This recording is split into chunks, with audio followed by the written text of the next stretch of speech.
কোনো কালে একা হয়নি কো জয়ী পুরুষের তরবারি, শক্তি দিয়েছে প্রেরণা দিয়েছে বিজয় লক্ষ্মী নারী।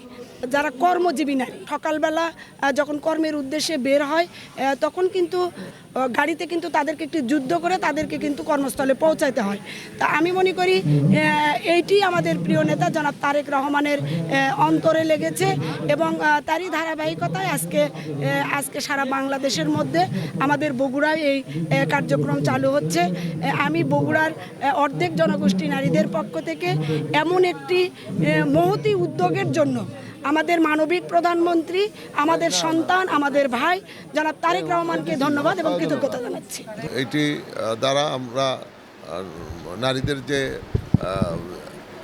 মূল্যায়ন এটি একটা মানে প্রতিমান হচ্ছে এবং এই বাসের বিশেষত্ব হলো যে যাত্রী মহিলা থাকবেন, কন্ডাক্টর মহিলা থাকবেন, হেল্পার মহিলা থাকবেন, ড্রাইভার মহিলা থাকবেন। কাজেই তারা এই বাসটি নির্বিঘ্নে এবং স্বাচ্ছন্দ্যে তারা চলাচল করতে পারবেন। আমাদের নারী সমাজ এটা আমি মনে করি যে তাদের জন্য একটি বিশেষ মাননীয় প্রধানমন্ত্রী উপহার দিয়ে এলেন। এটা কাজেই আমরা অনুরোধ করব যে পর্যায়ক্রমে এটি যেন আরও অন্য জায়গাতেও দেওয়া হয়, সার্ভিসটা দেওয়া হয়। বিএনপি সবসময় যখনই আসে তখনই মানুষের কল্যাণে চিন্তা করে কাজ করে। এর আগে আমরা বগুড়াতে গ্যাস দিয়েছি। আমি নারী একজন অ্যাডভোকেট হিসাবে আমি কাজ করি, আমার যে গ্যাস কতটা উপকার হয়েছে আমি জানি।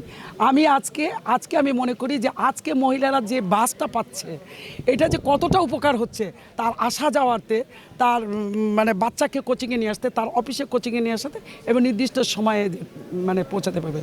তা আমি দোয়া করি আমার প্রধানমন্ত্রীর জন্য, আমি দোয়া করি আমার দেশবাসী সকল মা বোনের জন্য।